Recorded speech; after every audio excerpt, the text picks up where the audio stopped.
Hello everyone, this is the Celtic girl, and you gotta pardon how I look and everything. I am still recovering from yesterday and all that stuff, and I am absolutely tuckered out. But I do have energy to do this video, and it is another heathen holiday video.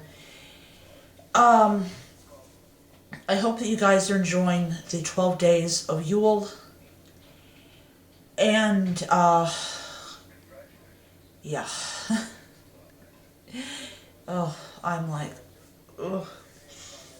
Alright, so this is the second one for this month, and it is Day of Remembrance of Raud the Strong. Now, I believe I have mentioned this before, but the True Folk Alliance calendar of holidays includes a lot of people that died for their beliefs. And these people are the martyrs of the Middle Ages, especially in the area of heathenism.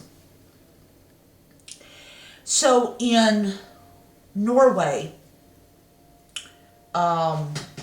make sure I got that right here, because I don't want to say the wrong country and offend people in Norway.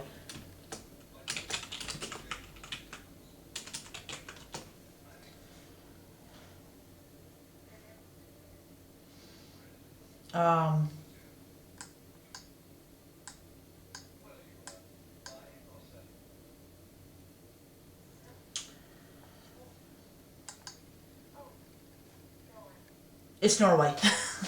It's Norway.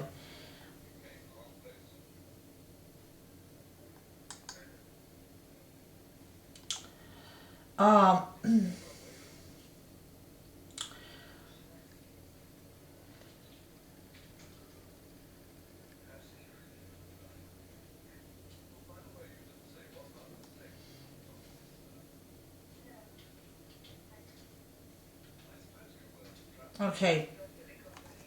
So, Olaf is a saint in Norway, and he was canonized by the,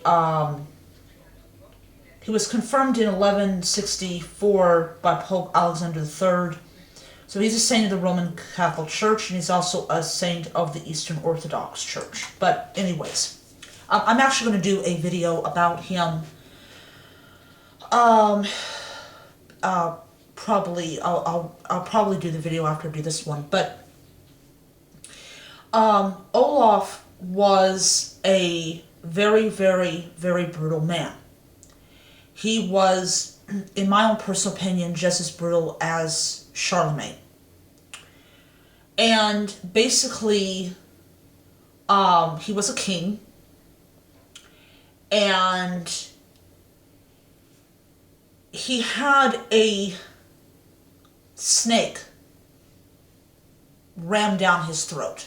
And the snake would not actually go into his throat, because that's not actually the type of environment that a snake wants to be in. And so he basically choked to death he either choked to death or he was envenomated by the snake, because the snake was trying to get away. So Olaf was a abuser of animals as well. And so after he died, his lands were confiscated in the name of the king and his monks, and most likely they built a monastery there, whatever monks do after they have basically broken one of the 10 Commandments and reaped their benefits. But the thing that gets me about the True Folk Alliance is, yes, it was bad that he died. Yes, was Olaf a bad person? Ooh, yeah. And in a lot of circles, if you talk to anyone who looks at these kings of the Middle Ages with a very narrow scope, meaning that they say, well, they did this, this, and this is where they're at,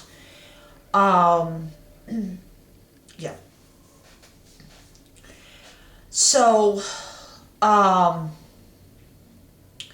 so the thing that gets me about the calendar, and I am going to be complaining about this calendar several times, um, sorry, several times during the course of me doing these heathen videos, is you cannot look at what Olaf did to these people and say, well, that's how all Christians are. The Middle Ages was very brutal and very, very evil. I mean, a lot of evil people came out of the Middle Ages. A lot of people used religion to attack and kill and hurt and exile and all this. But thankfully, in a lot of areas of Christianity, and talking about, you know, Christians who support the LGBT community and stuff like that, they have evolved to the point where they'll say, hey, what happened in the Middle Ages was bad, and definitely we do not condone it. So Olaf did commit murder. He was just as bad as all of them, but if you are a follower of any type of, like, example, if you're a follower of the heathen religions, or heathen religion,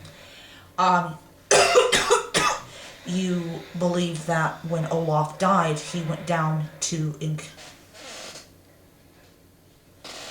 know, I'm always thinking that mouse has, like, brushed his paw or whatever against me. But anyways, he's down there being tortured by the serpents and everything. But yeah, so, you know, how I view it is this. I drink a toast to Raud. I remember his strength. I remember his determination to follow his religion. And I also drink a toast to Hell and her, in my own personal opinion, her world of perfect justice. Meaning Olaf down there being tortured. So, yeah. I hope that this video helped. I'm sorry if it's not entirely coherent. I am still exhausted and everything. So my next video will be about Olaf, and because I have actually never done a video about him. And we'll slip some Charlemagne into it as well. So I will see you around. Bye.